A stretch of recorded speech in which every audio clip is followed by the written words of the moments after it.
Olá, amigos, sejam bem-vindos a mais um episódio do Café em Prosa Podcast.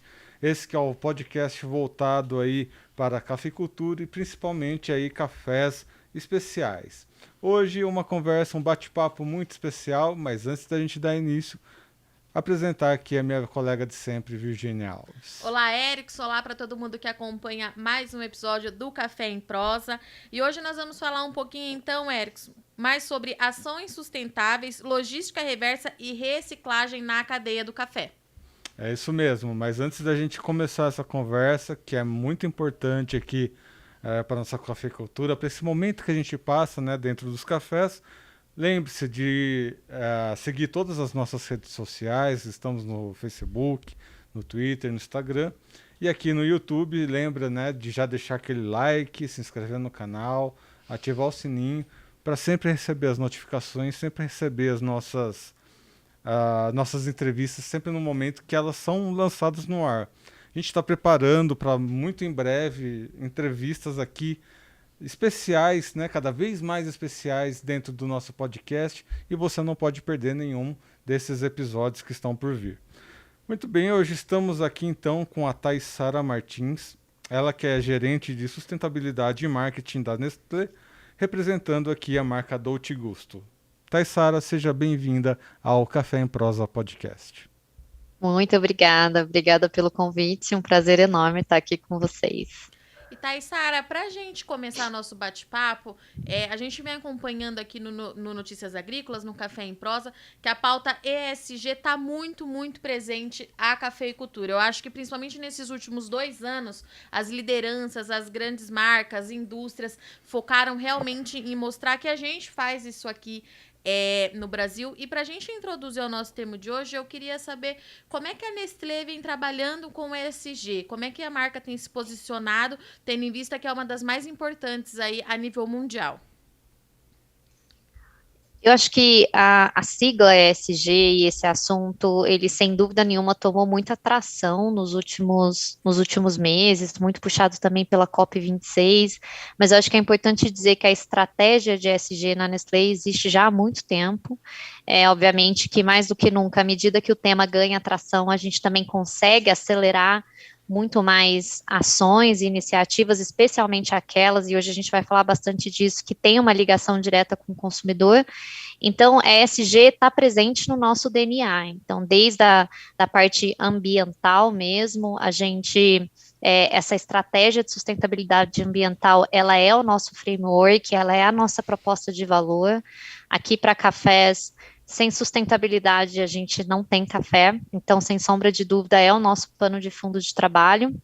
E quando a gente também vai para os outros dois pilares, governança e social, igualmente importantes, a gente vem desenvolvendo isso há muito tempo, antes de necessariamente a gente ter uma sigla a respeito disso. Inclusive, a Nestlé foi uma das pioneiras em colocar, por exemplo, o Creating Shared Value, que é a criação de valor compartilhado, que nada mais é também do que todas as iniciativas que de alguma forma a gente impacta as pessoas, as comunidades, o planeta, e também como que a gente pode usar dessa força da Nestlé, ou aqui no caso dessa força dessa marca de café tão conhecida, para a gente trazer impactos positivos para todo mundo que está envolvido nessa cadeia.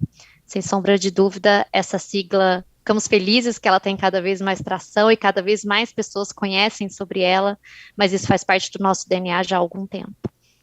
E Thaissara, quando a gente fala, né, sobre SG, essas coisas, apesar de ser né, três grandes pilares, a parte ambiental, né, da sigla acaba ganhando um certo destaque. E quando a gente fala até, inclusive, com relação à reciclagem, né, isso nos remete muito a essa questão das cápsulas quando a gente fala em cafeicultura, né, em cafés especiais.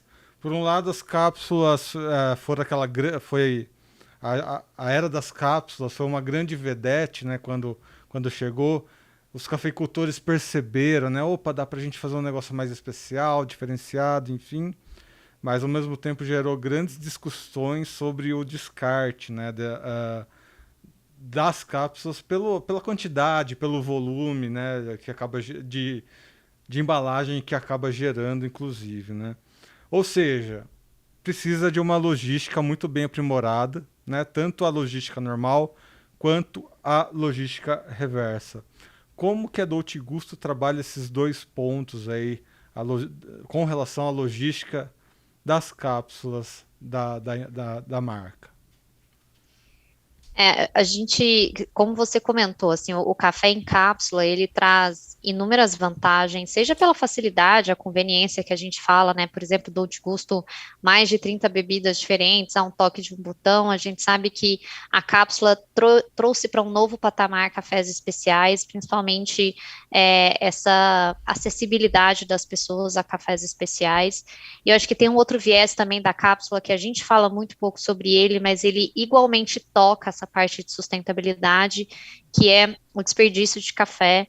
Então, acho que, principalmente aqui no Brasil, que a gente sempre teve muita facilidade de acesso a café, né, por ser o maior produtor de café do mundo, por isso está no nosso dia a dia, todo brasileiro acorda tomando seu cafezinho. A gente se habituou a fazer cafés, de forma que, por exemplo, alguém vai na sua casa, você faz 1 litro de café, vocês bebem 2 ou 3 xícaras, o café fica frio, a gente está habituado a pegar o restante desse café e jogar no ralo da pia. A gente até brinca que um grande consumidor de café no Brasil, infelizmente, é o ralo da pia. E o café em cápsula, ele traz uma mudança sobre essa percepção de quanto vale cada xícara.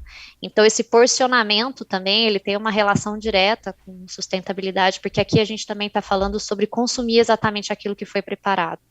Esse é uma fatia importante, a gente não pode deixar de falar sobre ela quando a gente fala café em cápsula.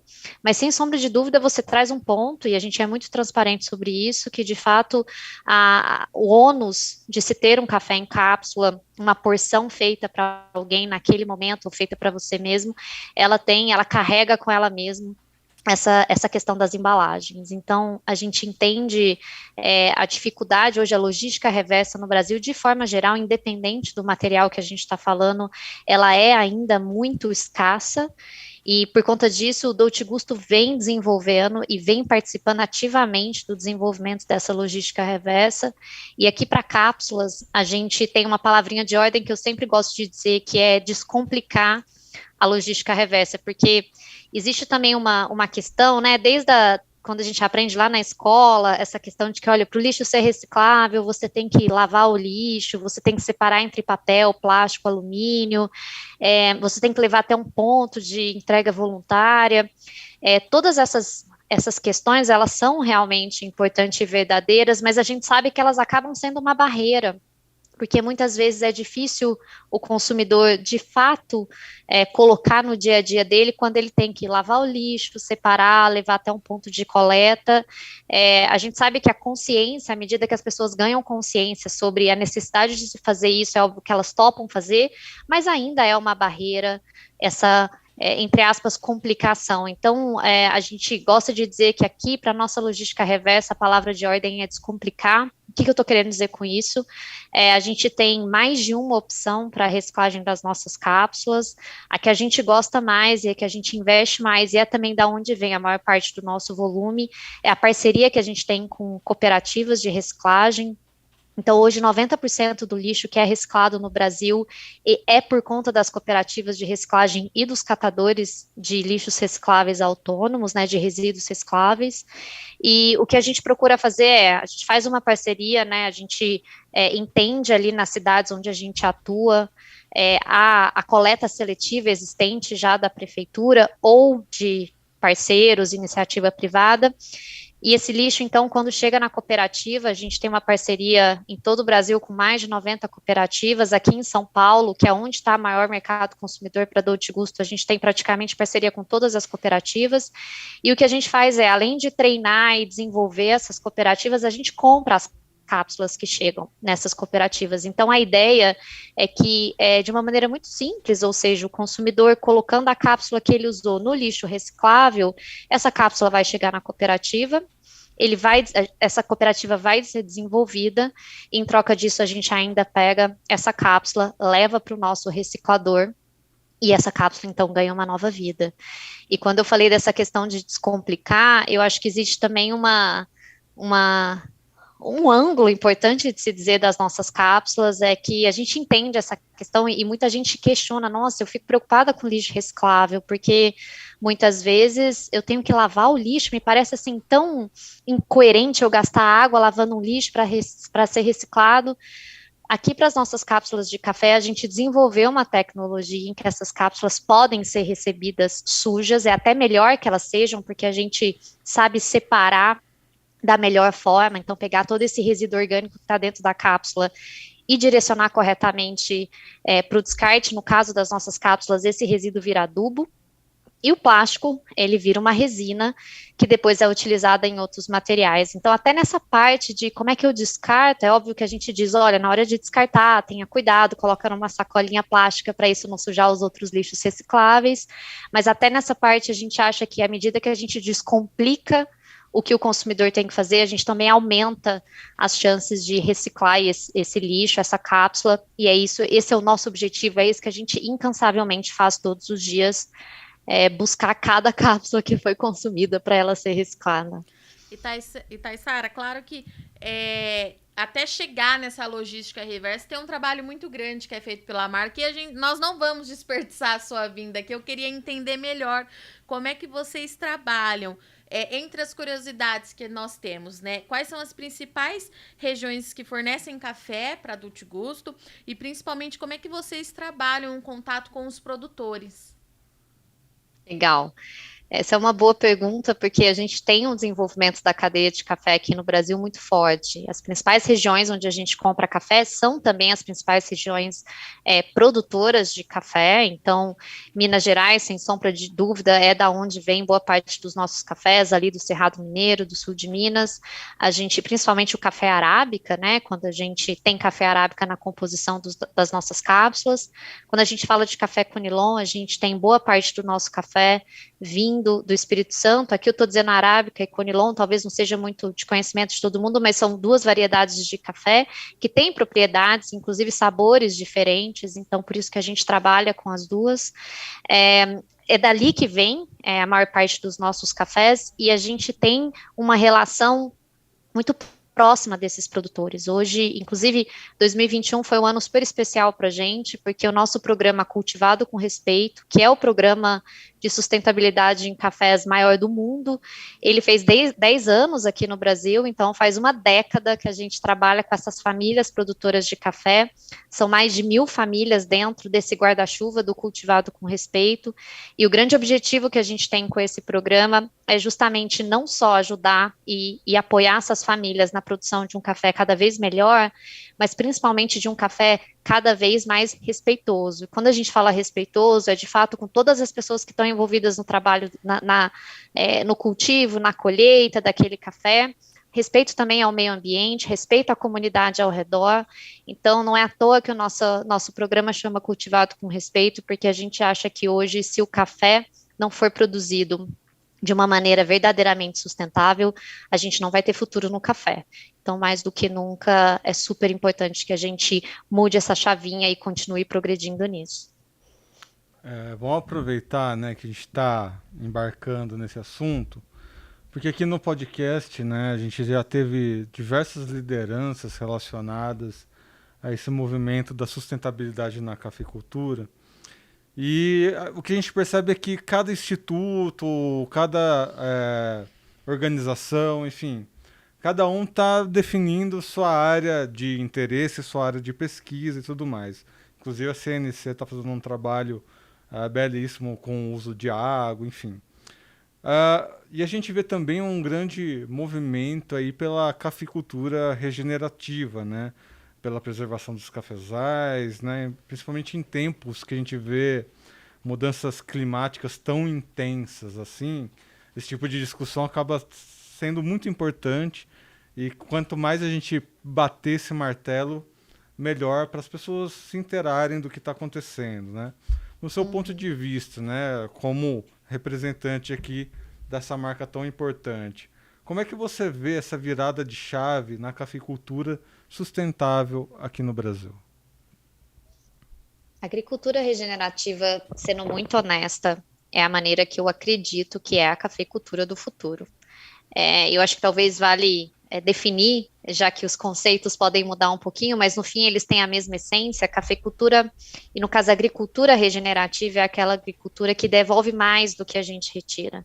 Então, eu acho que a gente chegou, ao longo dos anos, né, a escolha que a gente foi fazendo e a maneira como a população foi aumentando, a necessidade de alimento foi aumentando, obviamente essa agricultura foi para um patamar que hoje agora a gente vai precisar voltar um pouquinho. Então, é necessário regenerar. É necessário a gente revisitar a forma como não só o café, mas várias outras matérias-primas vêm sendo produzidas. Eu sou de formação engenheira agrônoma, então mais do que nunca para mim é super importante falar sobre regeneração. E aqui em Cafés é isso que a gente está fazendo. A gente acredita que a gente precisa mudar, evoluir na forma como esse café vem sendo produzido. As nossas fazendas hoje de café, elas vêm passando por essas mudanças. Hoje, basicamente, 100% das nossas fazendas têm pelo menos uma prática de agricultura regenerativa, e essas práticas, elas são uma cesta de possibilidades, né? Cada fazenda vai ter um diagnóstico, mas a gente sempre busca esse fim, que é garantir que exista um equilíbrio perfeito nessa fazenda e que, de fato, a gente consiga devolver para o meio ambiente mais do que a gente está tirando, que pode ser por exemplo, fazendas que são negativas ou são neutras em emissão de carbono, ou pode ser fazendas que, por exemplo, usam o café produzido com outras culturas, ou mesmo agroflorestas. Então, sem sombra de dúvida, acho que a grande questão aqui a gente precisa mudar a forma como a gente vem fazendo desde então. Aqui na Nestlé e aqui para Dolce Gusto a gente acredita muito nisso, a gente apoia fortemente, é um dos nossos focos de trabalho para esse ano.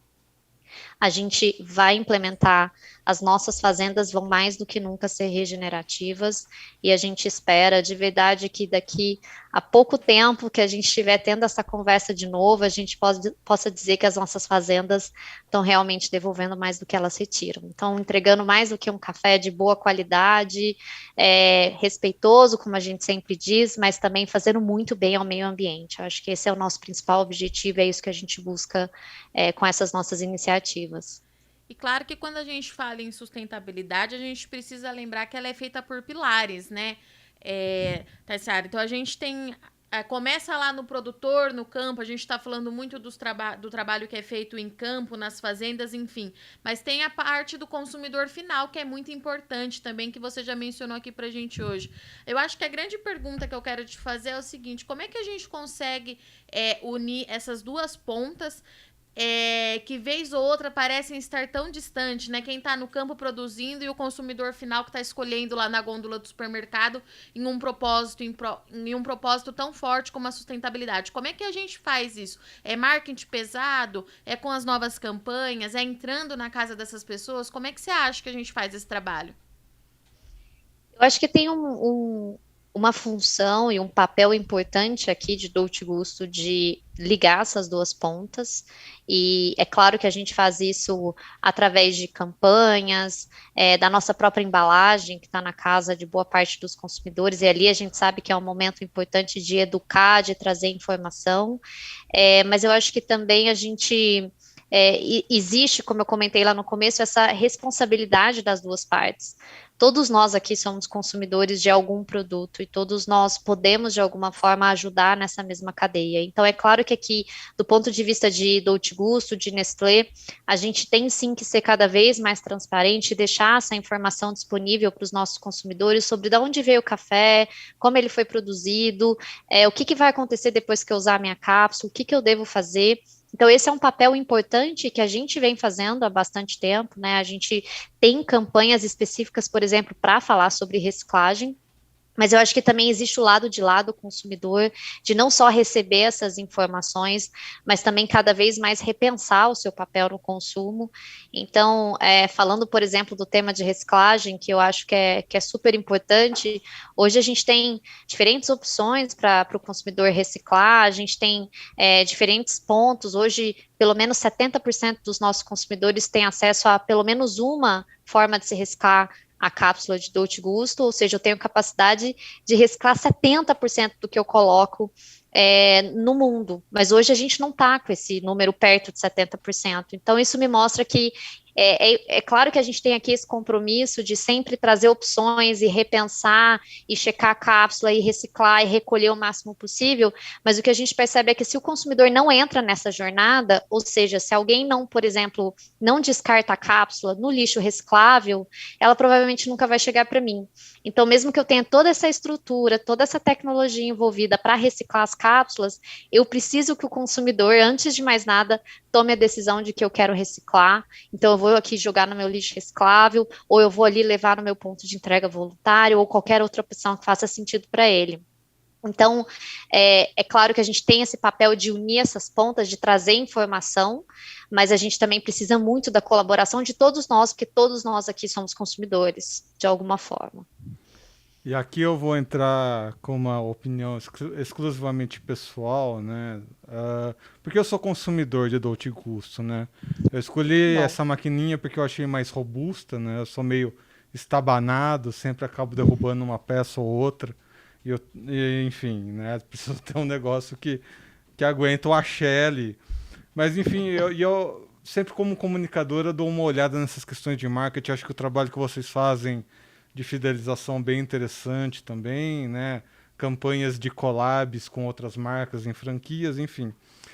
Aí, como consumidor, né, da marca Dolce Gusto, me interessa muito, né, o que vocês têm em planejamento, tanto para o futuro da marca, para o futuro dos cafés da marca, enfim, e todo esse processo produtivo que está envolvido aí com a marca de vocês. Deixa eu ver se eu entendi a sua pergunta. Assim, de uma maneira geral, você quer saber quais são os nossos planejamentos? O que a gente o que pode... vocês pretendem, né? Abrir o leque de novos produtos, enfim, qual que é a pretensão da marca, do crescimento da marca como Dolce Gusto, né? Que hoje em dia são cerca de 30, né, opções que vocês oferecem, por exemplo, né? E aí você falou, inclusive algumas associações fazem parte da reciclagem. Aqui em Campinas há 3 pontos de reciclagem, né? 3 grandes pontos, né, de reciclagem que entram aí. Mas quando você planeja, por exemplo, um crescimento, precisa mexer em toda essa logística que faz parte. E aí, como consumidor, né, já que a gente está nesse assunto, né, de conectar o campo com a cidade, como que é o planejamento para o futuro da marca, para o futuro dessa logística, tudo que acabou envolvendo, né, essa nossa entrevista, né, até o momento. Do ponto de vista, assim, olhando um pouco mais de amplitude, sem aterrissar necessariamente em sustentabilidade, eu acho que a gente tem objetivos muito fortes com a marca. É claro que a gente quer continuar trazendo essa pluralidade de bebidas para os nossos consumidores, e aqui a gente não deixa de tocar o tema de sustentabilidade quando, por exemplo, a gente traz as nossas bebidas que são plant-based. Eu acho que mais do que nunca a gente vem escutando o nosso consumidor em relação a isso. Então, em termos mais gerais, a gente quer continuar nesse caminho, a gente tem inovações para trazer, novidades para trazer. Eu acho que a gente sempre tem os nossos produtos que são fixos, mas sempre tem uma novidade para chegar. A gente tem algumas que vão acontecer agora aqui no inverno. Eu sugiro que todo mundo fique ligado, porque são muito boas.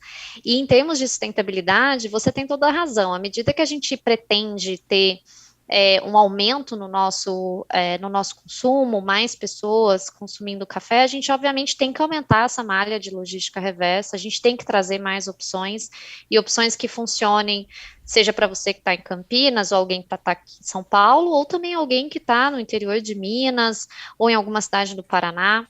Então, os nossos planos, eles basicamente aterrissam sempre nessas possibilidades da gente sempre ter ao menos uma opção para a pessoa reciclar suas cápsulas.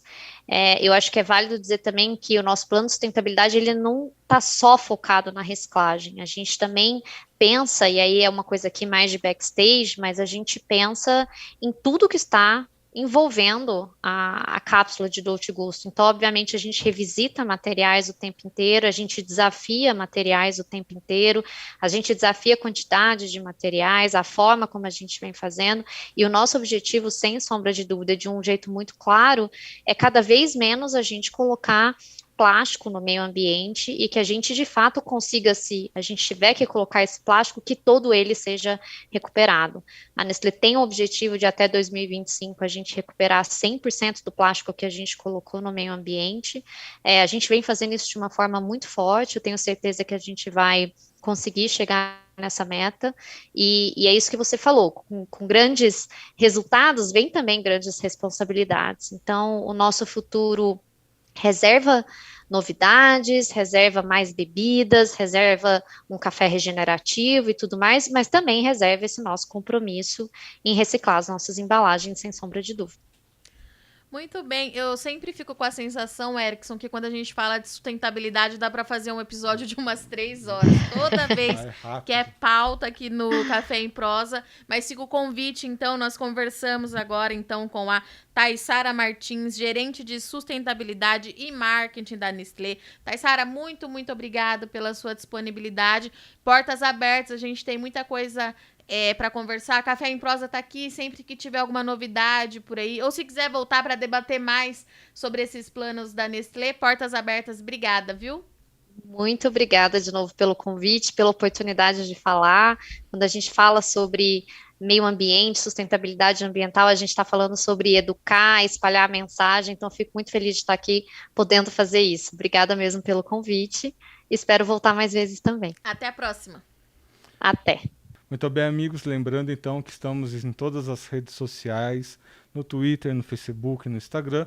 Você que acompanhou essa entrevista aqui pelo YouTube, lembra de ativar o sininho, se inscrever no canal, deixar o like para que cada vez mais pessoas recebam esses conteúdos de extrema importância, né? Você percebeu ao longo da entrevista que debater cada vez mais sobre a sustentabilidade dentro da cafeicultura vai além da reciclagem. São vários pequenos pedaços de um grande quebra-cabeça aí, para a gente, né, ter a preservação e a perseverança da cafeicultura, né, para as próximas gerações. A gente gosta de tomar café, nossos filhos também vão gostar, nossos netos, enfim. A história é por aí. No nosso pessoal. caso, eles aprendem de pequeno. De pequeno. Bom, agradecer também mais uma vez a presença aqui da Virgínia Alves. Obrigada, Erickson. Obrigada mais uma vez e até a próxima, pessoal.